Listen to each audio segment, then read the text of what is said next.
ningkat. Pertama itu kan dia nampar 2 kali. Kedua itu udah mulai nampar. Cekek pertama kali itu di yang pemukulan kedua.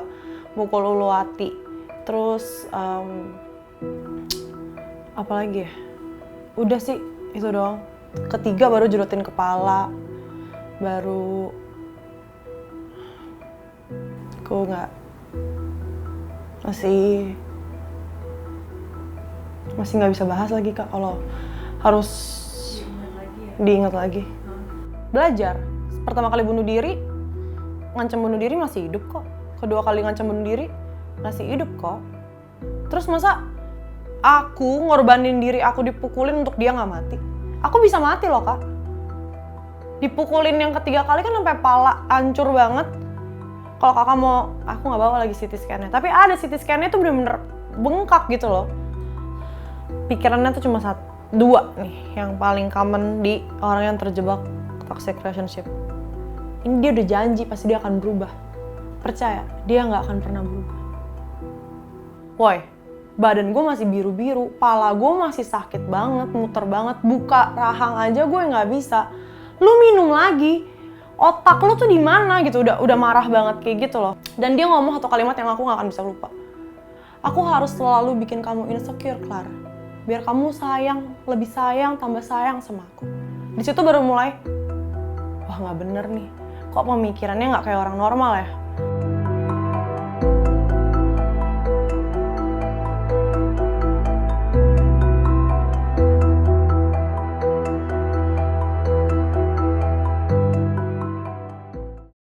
Dari tahun ke tahun, kekerasan terhadap perempuan terus meningkat. Kementerian Pemberdayaan Perempuan dan Perlindungan Anak mencatat, pada 2019, sebanyak 8.947 perempuan jadi korban kekerasan.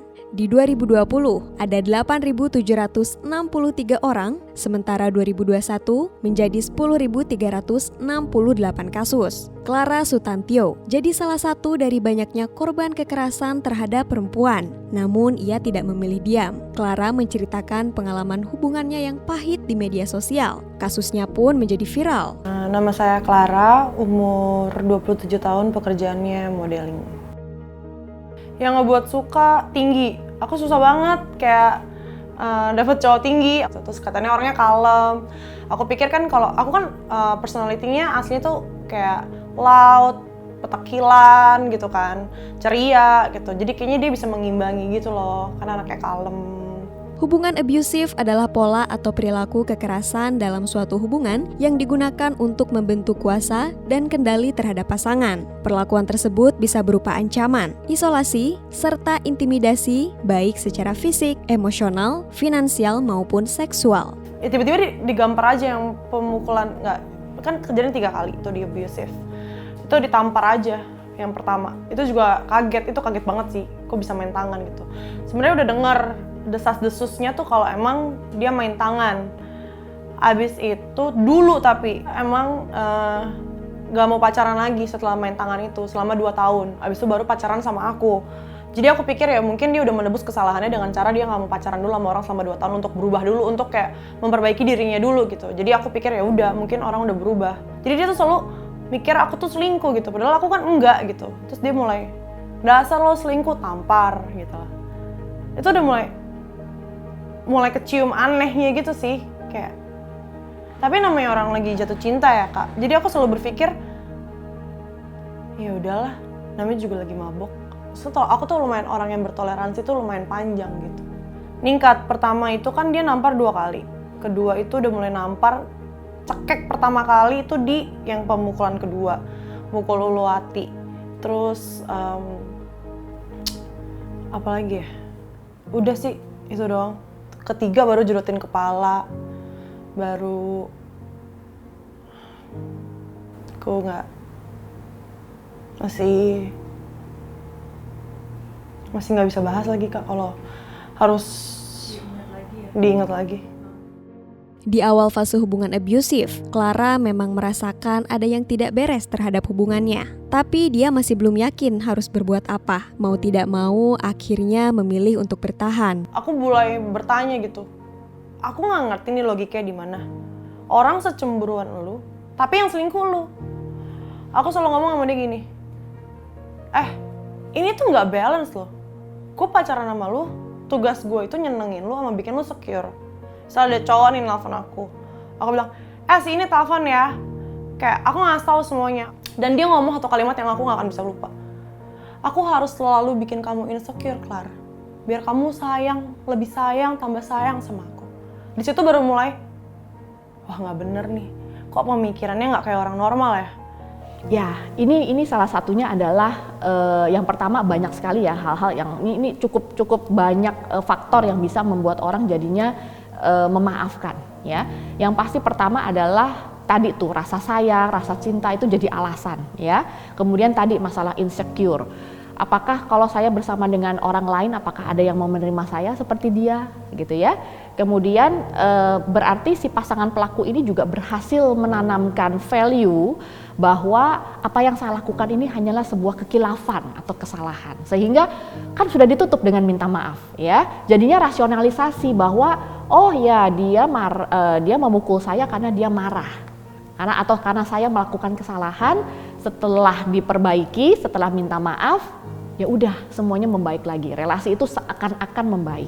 Clara akhirnya sadar betapa salah hubungannya dan berani melangkah pergi. Keputusan sulit itu dipilih karena dia sadar akan ada kekerasan yang selanjutnya jika tetap bertahan. Sebenarnya yang ketiga itu aku masih maafin, Kak. Masih maafin dengan janji dia udah gak akan minum lagi. Cuman kan emang pemukulan ketiga kepala aku lumayan parah ya. Bengkak, gak bisa duduk, muter, muntah. Terus buka rahang tuh gak bisa, sampai harus fisioterapi. Itu aku udah bilang pas lagi awal-awal tuh, temenin MRI atau CT scan. Kepala gue tuh kok lama banget ya sembuhnya ya. Udah seminggu lebih kok masih sakit gitu. Dia bilang oke. Ternyata pas lagi, dia bilang oke, ntar malam ya setelah kerja. Pas lagi aku tahu, dia bilang bentar deh, abis dia kerja, pokoknya abis kayak gitu dia bilang kayak meetingnya tuh lebih lama gitu, jadi MRI-nya entaran boleh nggak gitu. Terus aku percaya aja, dan aku tahu ternyata dia bohong, dia tuh lagi pergi mabok. Di situ aku mulai marahnya luar biasa, kayak woi, badan gue masih biru-biru, pala gue masih sakit banget, muter banget, buka rahang aja gue nggak bisa. Lu minum lagi, otak lu tuh di mana gitu, udah marah banget kayak gitu loh. Terus dia mulai dorong aku jatuh, di situ otak langsung bakal ada yang keempat. Nggak akan, orang kayak gini nggak akan bisa berubah, nggak akan. Akhirnya aku lari kabur hitungannya. Dan kenapa sih kalau misalnya kakak nanya nih, pertama kali, kedua kali, itu maafin gitu? Karena dia selalu ngancem bunuh diri, Kak. Gimana ya sebagai perempuan ngeliat orang yang kamu sayang tuh mau bunuh diri gitu? Aku juga nggak tega gitu. Jadi, artinya aku balik lagi gitu. Ya, bisa. Antara dia mengancam bunuh diri sehingga menciptakan rasa bersalah pada diri kita, atau bahkan mungkin dia mengancam untuk menyakiti kita, menyakiti orang-orang terdekat kita gitu ya, sehingga kita jadi merasa makin tidak berdaya. Nah ini kan menciptakan ketakutan melalui ancaman-ancaman ini sebenarnya kayak seperti membuat kita jadi semakin rendah diri. Makanya mengapa orang-orang yang punya masalah dengan insecure feeling gitu ya, dengan rasa tidak percaya diri ini akan semakin tertindas. Dan justru disitulah letak keberhasilan seorang pelaku kekerasan, karena mereka akan semakin merasa mereka berhasil mendominasi. Belajar. Pertama kali bunuh diri, ngancam bunuh diri masih hidup kok. Kedua kali ngancam bunuh diri, masih hidup kok. Terus masa aku ngorbanin diri aku dipukulin untuk dia nggak mati? Aku bisa mati loh, Kak. Dipukulin yang ketiga kali kan sampai pala hancur banget. Kalau kakak mau, aku nggak bawa lagi CT scan-nya. Tapi ada CT scan-nya itu bener-bener bengkak gitu loh. Itu aku bisa mati loh, Kak. Tapi kenapa aku mikirin dia takut mati kalau dia aja nggak pernah mikirin aku bisa mati gitu. Memilih untuk speak up di media sosial pun bukan hanya demi kepentingan Clara sendiri, tapi juga agar perempuan lain di luar sana tak memiliki pengalaman yang sama. Sebenarnya berani speak up itu pertama closure. Lo nggak usah cari gue lagi. Kayak